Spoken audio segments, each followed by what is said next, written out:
Then I open it up to talking now about the facts of what you want your funeral to look like. So, Mom, question, cremation or casket? Welcome to Seriously Catherine, a self-confidence podcast for women who want to be taken seriously in the world of business. Here's your guest host, Brittany DeMarco Furman. Well, welcome back to the Seriously Catherine podcast with my takeover from The Undertaker. I'm getting really good at that, actually. Buried in conversation with Brittany DeMarco Furman. I've been having so much fun the last 2 weeks with you, and all the feedback's been great. So let's continue spilling the tea and uncovering the unknown of the death industry. Today's guest, I am so excited about, and I'm very comfortable around. I mean, I should be. The people I've known since birth. It's my mom and sister, Donna and Taylor. So what I can say about my parents is we are a family full of love, but also chaos. So we are going to go 6 feet down in conversation with my mom and sister, focusing on my mom, because we're going to practice what we preach as a funeral family. We are going to pre-plan my mom's funeral live here in studio, and I'll have this as a record of what my mom said so I can look back on, and when I have to fill in those important details for an obituary, the death certificate, and how to celebrate her life in the way future manifesting, I will have this forever. Strap up because you're on a ride with a crazy family. It's the DeMarco family. In my car right now, I have duct tape, Febreze, a flashlight, gloves, work boots. I'm not a serial killer. But later in today's episode, I will give you a serious business lesson on what is in my car and why it makes me the way I am today.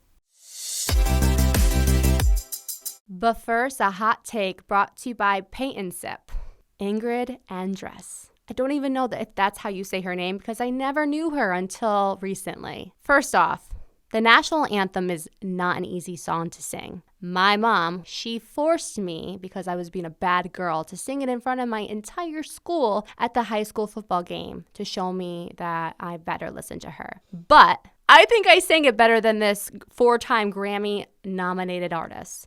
That was the worst thing I've ever heard. But also, it's the laugh I kind of needed. This time, our country needed something strong for our nation, so maybe it wasn't the best timing, but say if we listened to that at any other time besides after a president nominee almost being assassinated, I think it would be a little bit funnier. I did find some humor in hearing how bad it was, but also it was just not appropriate for the time in our nation. Whew, I would not want to be her right now, let's just say that. But I do feel bad for her. She looks really young. I didn't do too much digging deep into her age or anything, but I could totally tell this is going to ruin her career, or she's going to be the joke of everything until she dies. I know there's some people, Fergie, who did her rendition that was a little too sexy and weird at the NBA champion game a few years back. But also my dad brought up 1990 Roseanne. Have you guys ever seen that? That was disrespectful because she was a comedian. She got up there. I knew that she was just like trying to make everybody laugh. That was cringe. This was cringe where like you just like kind of like as a mom, like I feel so, if her mom was watching that, I'm sure she just wanted to like probably like take her off the field. She did put out there that she was drunk and she's going to seek help. So I hope she finds the help she needs.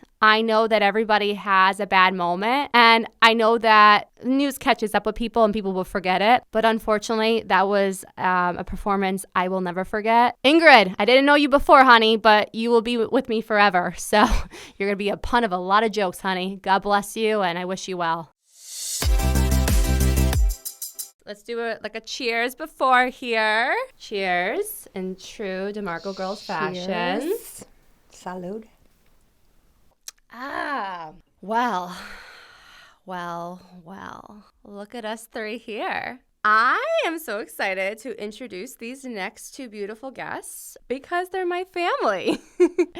This beautiful lady in the polka dots is my mom, Donna DeMarco. And this beautiful, kind of looking like J-Lo today, Taylor, is my sister. And no, we're not twins. We're 13 months apart because my mom kicked me out of the crib, and I'll never forgive her for that. Well, we're here today to talk about you, Mom. We're going to talk about your life, And why we're going to talk about you in general is because we are going to prepare your funeral today. As the wife of a funeral director, being around this business for so long, Taylor and I growing up in this business, we have to practice what we preach. We tell people how important it is to pre-plan their funeral, to have those hard conversations. So instead of when somebody passes away, there is 101 questions that are thrown right out at you. People can't grieve correctly. They can't remember these sweet things about their loved ones because they're too busy answering questions that are for legal reasoning, what the funeral director needs for the death certificate, what they need for an obituary.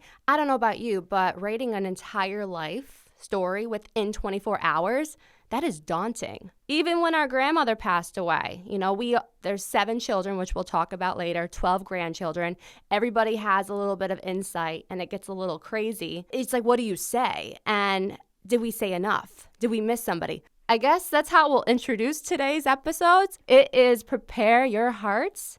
We're going to practice what we preach as a funeral family, and we're going to interview our mom. We're going to talk about life, things that we can get down for your obituary, things that Taylor and I will continue for you and remember you as, but also kind of laugh and have these conversations that we can break the ice for other families to be inspired to do so themselves. Okay, so I'm being bad with math in my head. Taylor, what year was Mom born? 1962. Correct. Okay. 8/23, 1962. She was born in Michigan on the military base. She is a military brat. And we actually just went to your family home in Plattsburgh. We did. Where our dear Mimi that we talked about on the podcast previously a few times, she would go down in the cellar and hide from her 7 kids. She did. There were 7 of us. We lived right in a beautiful brownstone on Lake Champlain. I have other 6 siblings. Every time we would get mad, my mom would leave. And she would go down into one of those hurricane shelters underneath the brownstone. Oh, my gosh. I could see her. I can picture it now. And then when we were there for Memorial Day, we were heading towards Montreal, and I told my son-in-law, I go, I'm going to show you my home where I grew up. Well, I was there until I was in kindergarten to 5th grade. And then I was showing him, the basement, and then my granddaughter was there, so it was really nice to show them where I came from. It was different. It was sad to see the base closed. Trying to go through some of my father's patches and things that he had because they want us to send it to the museum. And so we're working on that. Where were you actually born? I was born in Oscoda, Michigan. Give me a map. I would not know where that is, but... My father traveled Okinawa, Vietnam, but he had 2 of my siblings in Missouri. They had me in Oscoda, and then the rest were in Plattsburgh. We really didn't travel with my father. When my father was overseas or pulling alert, he would come home, and my mother would be pregnant. So, 6 other siblings coming from a large family. We are a close-knit family still. Okay, so you were born in Missouri, and Mimi just kept Michigan. Oh, yes. Michigan. The 2 other kids were born. See, this is what we need because I honestly would have said Missouri. So 7 kids and Plattsburgh, you tell us about those memories. And really that was your biggest time as a military family before going to Schenectady. Correct. And he was deployed there during the Cuban crisis. Mm-hmm. And when we were at war, we had to go down into the basement. They would take us out from school. There would be all barbed wire around the base. Yeah, I think you told me about how at school you would have to do the drills and hide underneath the tables. Hide underneath the desk. Until you were, I think you said grade school. That's how long you were in Plattsburgh. During those early years before teenage years, what's something that stands out about you during that time? I just love going to school. You did love going to school. Yeah, I love being protected in the military. And that's what made it difficult when I had to go to a public school here in Schenectady. I wasn't used to having 25 kids in the classroom. My mom and dad put us into a Catholic school. Yeah, and what Catholic school did you go to? I went to St. Mary's in Schenectady. So how Schenectady changed. So this is the 70s in Schenectady. Correct. Growing up, and you lived, for security reasons. I don't know if it's your passcode, so we won't tell the road that you grew up on, but you were Schenectady, Goose Hill. I lived on the Polish Hill. The Polish Hill, yes. Okay. Yes, I so lived around on a lot of Polish families. Exactly. So one of 7 kids, you are now, and you were in your middle school, high school years. What was it like being a kid of 7 children? Crowded. Very crowded. One bathroom, three bedrooms, and my one sister had to go move in the basement, and it was very crowded. So I knew early that I had to go ahead and find my own place soon. I was in high school, and at my senior year, I dropped out because I had to find a job because I had to get out. I had to get on my own and take care of myself. So unfortunately, I dropped out of high school. At that time, I was still working. Well, needless to say, I would skip school and go to work until my mother found out. And that's when I made my decision that it was either to drop out of school and get a full-time job. So that's what I did. Yes, I was working at a hot dog place. I was 17, but I was working when I was 15, 16 years old. Okay. I got my own apartment, just continued working 2-3 jobs. I had my own apartment since I've been 18 years old. So there's still some men like around your age, even a little older than you, that come up to me and they remember you. Oh, yeah. And they remember that tall, beautiful brunette, because you were a brunette back then. Yeah.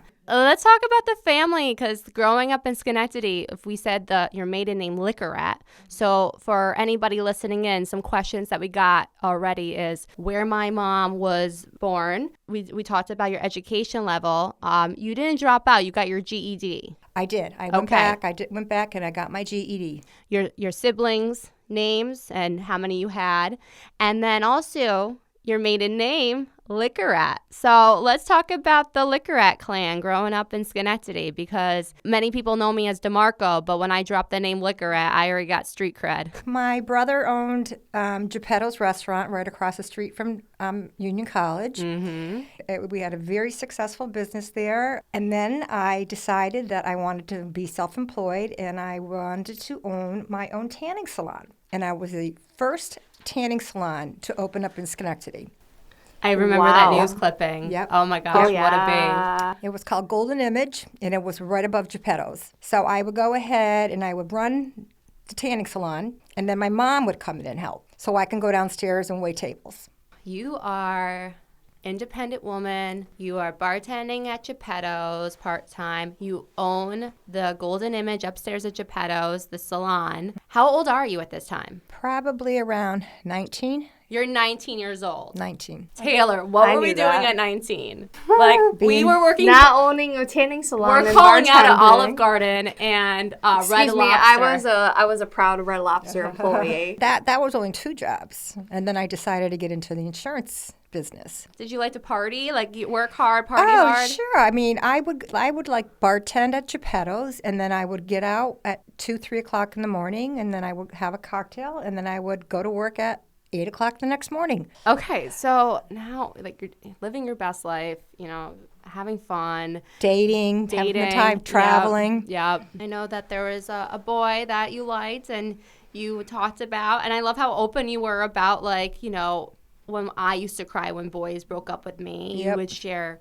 your experience of, you know, but it will get better. And I will just always remember coming into your room. You always gave the best cuddles, especially when after a breakup. And nothing felt stronger than being with you during those times. So for you to have a memory that I will give to you, that was something that I'll never forget, and you sharing your own experiences. So I had my taste of frogs until I found my prince. That's a lot of things, but I don't think of Prince. But you know, he's the best, and we're gonna talk a little bit more about him. But let's talk about the other part of what created Taylor and I. That would be my husband, Michael. Oh my gosh. AKA Mickey.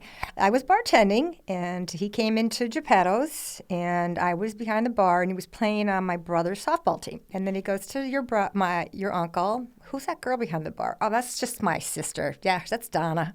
At that time, I was dating a few guys, and I know that he asked me to go out. At the same time, Donna? Yeah, I was dating a few. He asked me out. He goes, "Can I take you out on Saturday night?" And I'm like, "Well, that's my birthday." I'm like, I'm turning 23 on the 23rd, and your champagne it's birthday. my champagne birthday. So he goes, "Well, I want to take you out. I want to take you out." And I go, "You know, I already have some plans. Friends are going to meet me here. We're going to have some drinks and grab a bite to eat." So sure enough, he comes, he picks me up, and he goes to me, "Try to find a date for my friend."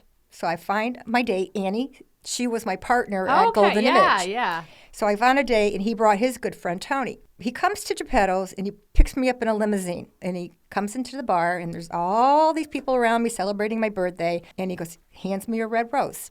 Whoa. And then he whisks me off my feet, and we go to a beautiful restaurant at the Desmond. Unfortunately, Tony and Ann did not hit it off. So they went their own separate ways. So your dad goes, come on, let's go back to my apartment. Let me go back. And I knew that he was a funeral director at that time. Oh, you did? Okay. We pause. You forgot to say that you met him at Golden Image. At Golden Image. You met him at Golden Image first. Yeah, because correct. he was A a bodybuilder bodybuilder. and he had to come in tanning. So I guess we have to put a little emphasis. Dad was a bodybuilder. He was Mr. New York. He was pretty legit. And can we make a little story about Dad real quick? Sure. With the bodybuilding, because he'd love this. He'd listen to this bit and just like eat it up. You remember in grade school, elementary school, when we were learning about the muscle system. Oh. And Dad loves showing people his bodybuilding Oh, photos. yeah. Dad obviously doesn't look anything like it, and people think it's AI. So I remember I'm in 5th grade, so do the math. I'm bad at math. He has his muscles all out, and there's a front of him and a back of him. He labeled all the muscles. And He did that. And he sent it to school with me, and it became a part of the curriculum. Yes. They still have it. Okay, so that's an element of Dad, which I've talked about him in the podcast the last 2 episodes, so now people can hear this bit of him. You guys went on that first date. Let's just finish up the first date. Okay, then he takes me home to his apartment, and he lives in a little raised ranch right across the street from DeMarco Stone Funeral Home. Where we originated from. Where we originated from. He was on call, and when you're a funeral director and you're on call, you get called out, you got to go. Yep, takes me to Scrimshaw's at 3, 4 o'clock in the morning. He goes, I got to go to Ellis Hospital. I go, okay, how am I going to get home? How am I going to get home? There was no Ubers then. I went ahead. He goes, that's okay. I'll bring you home. And then he goes, but I have to drop you off in the hearse. Goes to the date in a limousine and comes home in a hearse. So he had to go to Ellis Hospital, and I lived like right around the corner from Ellis Hospital. I'm in the hearse, and all I'm doing as he's driving me home. Now, I'm telling you, it's 3, 4 o'clock in the morning, and I keep looking in the back to see if there's a body back there. So you were scared. I'm flipping out. I'm like, what am I doing? What am I doing? So as he's pulling by the street of my house, my apartment, I go, why don't you just drop me off in the corner? I did not want anybody to see me get out of a hearse at 3 o'clock in the morning. That was my first date. And ever since then, I got rid of all my boyfriends, and it has been him since then. And you were 23 years old. 23 on my 23rd. And then when we first started off at the Glenville Funeral Home, your dad was working both locations. Okay. And then, I would leave my job, and I would go there, and I would sit for hours and hours and hours waiting for the phone to ring, waiting for somebody to So call. you were the secretary because it wasn't like people could email you, or you had but- cell phones where you could leave the property. No, we didn't have cell phones back then. We had we had beepers. I want to rewind a little bit, because as we're going deep in conversation, I'm also getting questions I would need for your obituary in a way. Okay. So, and you and Dad dated for how long before you got married? 5 years. Talk about who else is here today. Right? Mimi. Mimi, Louise, Liquorette. So I was going to save this conversation when we talk about what we want to pass on to family, or some kind of creative way to memorialize a loved one. But what we uniquely did, because when our grandmother Mimi, Louise Liquorette, passed away, we all were heartbroken because there would never be enough things for us to keep of her, to remember her. So it had to be these amazing items that we knew that were her. I had personally her clowns. You remember her scary clowns? I took a few other family members did, but there was other items that we separated throughout the family. One that we have here, who's going to keep her wedding dress? Because, that's a big trend right now that people recreate wedding dresses from the generations before.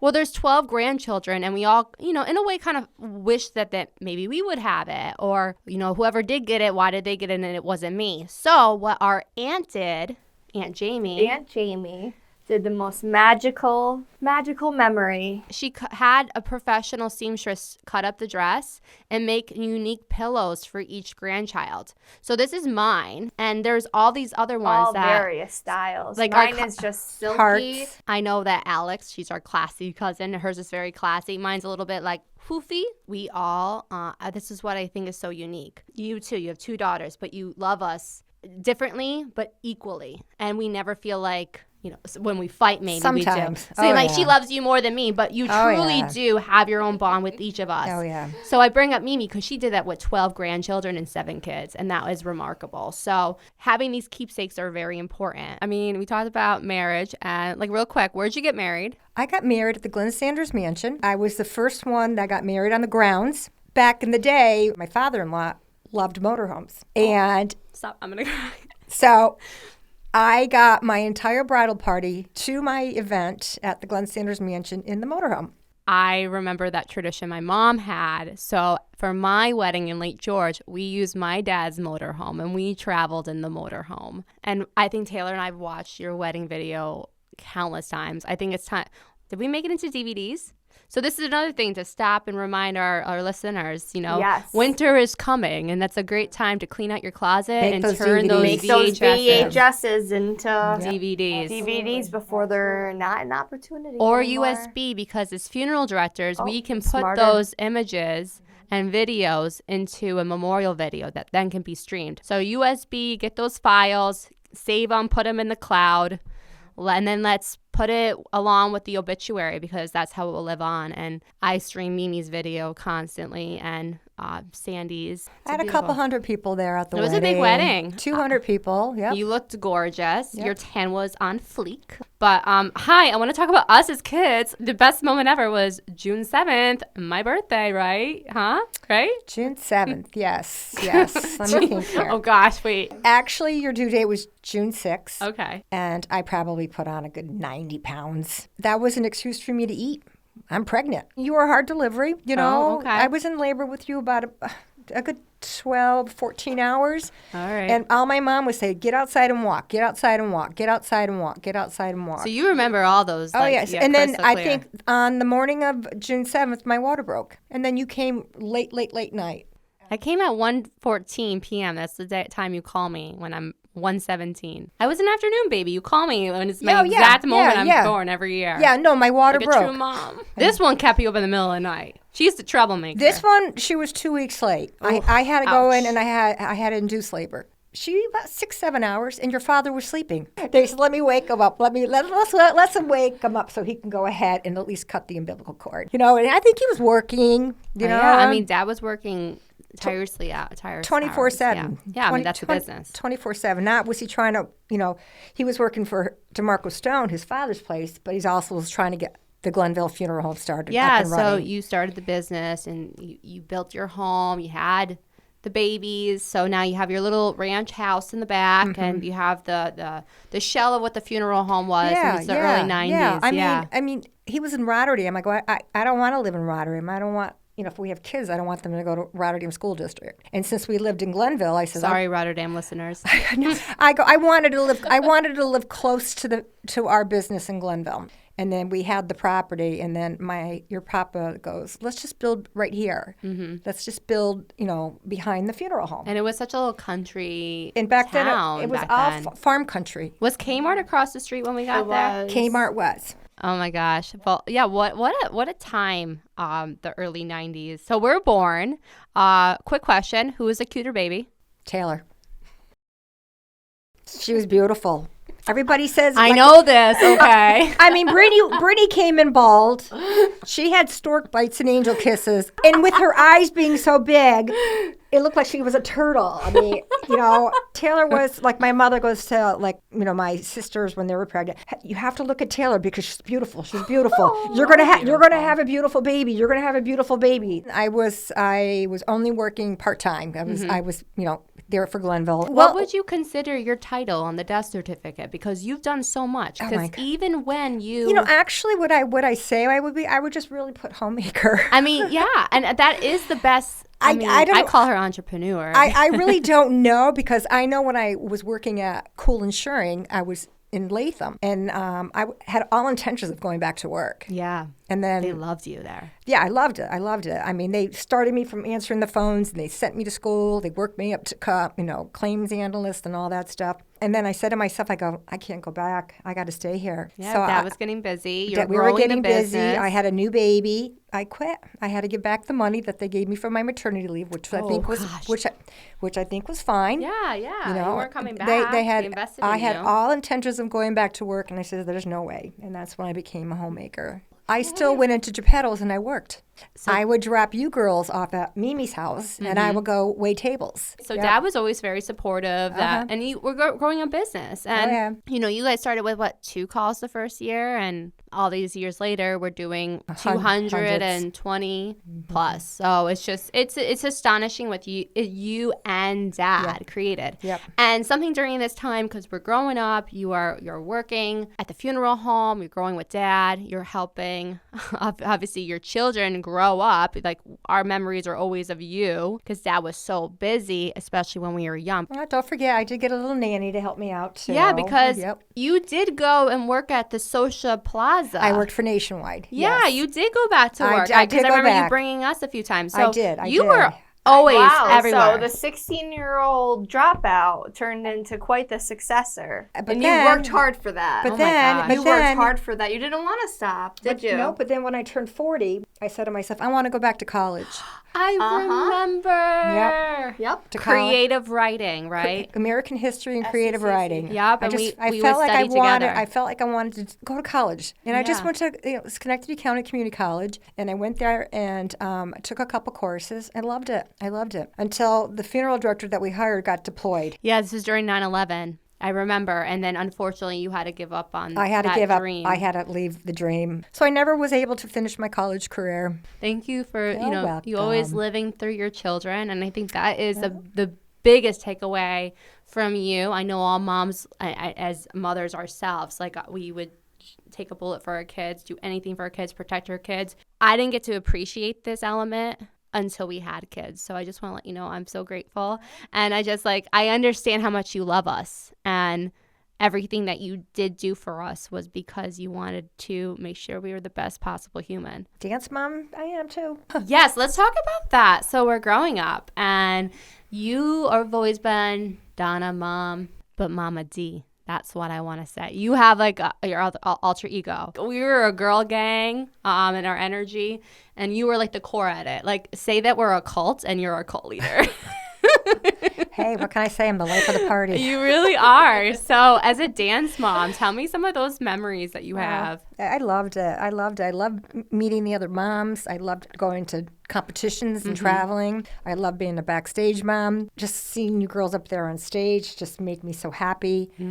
Dancing gave you girls many opportunities to travel the world. Been to Hawaii 3 times. I went once, and I was dance mom to travel all that way For the Pro Bowl, yeah. For the Pro Bowl, and and you were only 15 then, and I had to be your chaperone while your dad's out at the Pineapple Grove, and he's doing his thing. I had to be at the convention. You're the dance mom. And then when you were offered to go back 2 times, I'm like, I'm not going. Yeah, you're like, you could go. You guys go. And then your father took you. No, your father took you the second time. And then the we third went time, by I sent you by ourselves. yourself. I also remember you would be the support, no matter in the crowd, like you were always there. Question, what's your favorite genre? What, like, if we were having your funeral, because this is what we're here to talk about, what do you want us to be listening to? What's your essence? Earth, Wind, and Fire. Yeah. Chicago. Frank Sinatra, Dean Martin. What's the best concert you've ever been to? Best concert. I really don't go to a whole lot of concerts. I remember going to see Whitney. Oh my God. She didn't come on for 2 hours. You know what I mean? I'm not really a big concert person. No, but you love music. You love to dance. I love So to we would dance. definitely know like 70s, 80s. I love, I'm not really big into concerts. Let's kind of, we're going to kind of talk a little bit more about life, but maybe we're going to do a little pause now. We're going to talk more about funeral. As a funeral director, when people come in, I want them to answer their questions that they have on their chest, pay my condolences, and just if they have anything they just want to talk about the whole situation because somebody just died, I save that time then. But then we get into the life story like we just did. we're just scratching the surface. You can never talk enough about life. We're here an hour in and we're talking about life on a podcast that I can have recorded forever to look back on. Not too many people have that opportunity. So when people come and meet with us, then we talk about the story of life because they never had an opportunity to do something like we just did now. Or the family doesn't know answers and they have to relay questions and facts to one another. Open conversation. And that's what I do in the pre-planning process. But then I open it up to talking now about the facts of what you want your funeral to look like. So, Mom, question. Cremation or casket? Casket, and I want to be in an entombment. So you want an entombment. I want to go in a mausoleum. I don't want to be in the ground. I want people to come up and look at me and say hi to me. I don't want to be in the ground. Is that like the icky-gicky, like, you know, the Italians are like, I don't want to get bugs in my casket? No, or is that like... maybe because I'm claustrophobic. Okay. I don't know. A casket in a mausoleum. I don't know. I mean, hey. Honestly, I just did a funeral last week where they had that tier B, perfect eye level. It's beautiful there. They don't have to go trotting through the grass. It is a very also part of the Italian culture too, I know, is they like to have everything encompassed in the tomb. So Well, I told your father to build me a mausoleum. Let's talk about that. Yeah, I want you to build a mausoleum just for me. Because I've had calls from St. Anthony Cemetery in Glenville. They're like, when are they going to put a deposit on this mausoleum? Yeah, and this way, I would be your father and I, and then you can actually go in. You can put a Christmas tree in there, or I don't know. You don't even know what Dad said to me. Do you want to hear what Dad wants? No. No, we don't. He wants to have a mausoleum with flat screen TV in there so he can have people come and watch his NFL football games. So we'd have it on repeat, like the best of the best. So, or maybe he'll get a Wi-Fi thing and have the NFL. Who's going to pay for the NFL? But he also wants to put a ventilation system in there so people can smoke their cigars in his mausoleum. Oh, so it's like a man cave. So you're going to be in a man cave mausoleum That's with okay. Dad? I'm living in one right now with him. Maybe we could put like a Prosecco on like a draft or whatever you call it. But oh my gosh. All right. So we know above ground, you are going to be in a casket, not cremated, not in an urn. So we know your final disposition. And obviously, we're not sending you to the National Cemetery. You're not in the military. We're going to keep you close to home on that beautiful hill right above the funeral home at St. Anthony Cemetery. Okay. All right. Well, we just knocked out a lot of questions there. You're going to be beautiful forever. And regardless, you know the talents that happen with morticians and funeral directors when it comes to the embalming and the makeup process. Are we allowed to have an open casket viewing of you? Of course. Okay. What are we putting you in, Mom? Oh, boy. I don't know. Just make sure my hair is in a bun.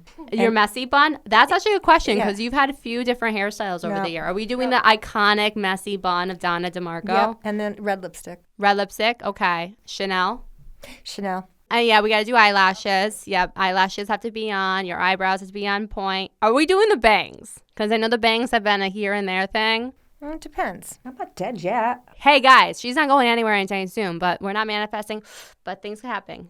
We just want to have everything out there, okay? So, hey. We're having the conversations that people don't want to have. So let's be brave enough to practice what we preach as funeral director family. Are you going to be buried with any jewelry? No.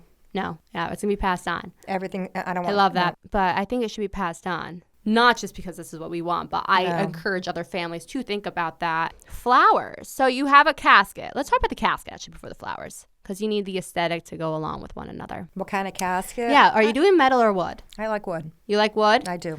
You would want the real solid. Yes. Something that was cut from a tree. So we have that. And what kind of flowers are we having, Mom? Probably anything but lilies. I don't like lilies. I hate lilies, and it's the funeral flower. It is, and because you got to make that canceled. You got to pick them up, and you get all the yellow all over you. All over, and we're always wearing black. It's nasty, and it doesn't smell that good. No, I think whatever. If it's gardenia season, gardenias. We can get that shipped in from California, like we did with Mimi when she passed in February. Gardenias. Shout out to House & Florist. Gardenias and roses. Not too many carnations. No, we're not doing any carnations.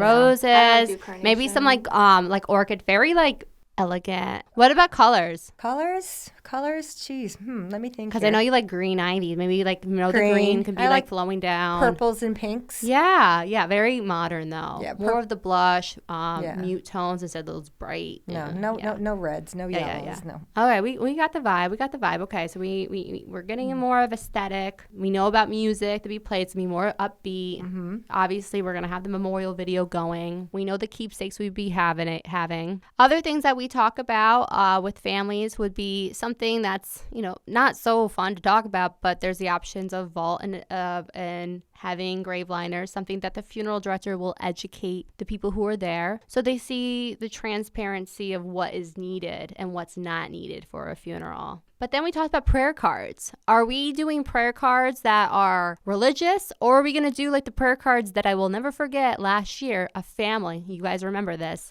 they had me create a design where the front of the card had a big stamp that said game over. Thanks for playing. I probably wouldn't have anything religious. Maybe a glass of Prosecco and Afterglow in the back. Aww. I kind of love that. You cheersing with Prosecco and then the Afterglow. Yeah. I like the memory of me to be a happy one. Okay, so let's talk about the services now. We are raised Roman Catholic. Yep. We are still practicing Roman Catholic, but we're also the modern family. We go to church on Christmas and Easter. Yeah, I know. We're bad. I mean, I always have to go to church when I work funerals. I know. So we kind of feel like we get extra holy from that. Right. But otherwise, definitely traditional. You want to go to a mass? I want a mass. Okay. I want Ave Maria sung. Ave Maria will have a soloist. Yep. So it's good because some people have a question about that. Like they haven't gone to church forever. And us as a funeral director are there to encourage them. Like, yes, if you haven't been there, but you are still baptized and you are went to the church, you are still allowed to go to church and have a massive Christian burial. It's something that I'm really happy that you want. Whether you're cremated or in a traditional casket, having your name etched on this earth is so important. And if you're not going to do that, having an obituary, it's something that your legacy or your future or just somebody who comes across your stone or your obituary one day, you're remembered. It's your digital footprint. So I'm here to just let everyone know that their lives matter. And even if you think, I don't need that, you lived. And you deserve to be remembered and celebrated in some way. Absolutely. So, yeah. It's more of a celebration of how successful that you made your life. And especially when it is older. Of course, when we take care of loved ones that pass young, it's never easy. And you never can find the right words. And it doesn't make sense. And people question God. And if there is a God, how could they let this happen? But we just need to bring faith and peace and strength to one another coming together. So a few questions about the funeral in general, too. Something that we would add at the end of the obituary. Memorial contributions. What is something that you feel your heart would want if any monetary donations would go in your name? St. Jude's. Yes, you have been a St. Jude's. I donate to St. Jude, and we lost, we lost our cousin. And St. Jude's really took care of the DeMarco family while they were in Memphis. So definitely St. Jude's. My cousin Tyler DeMarco, he passed away young, and we want to give a special thanks to Albany Med that does have a memorial token of him there at the kids unit. The Tyler DeMarco Foundation. That is very close to your heart, and we definitely would continue that. Yeah, because he said no kids should go through this, and he wanted all video games in the rooms and stuff. And then so either St. Jude's or the Tyler DeMarco Foundation. Correct. That's still around. My gosh, we got like 90% done right now. Woo! So I guess that's really learning about life.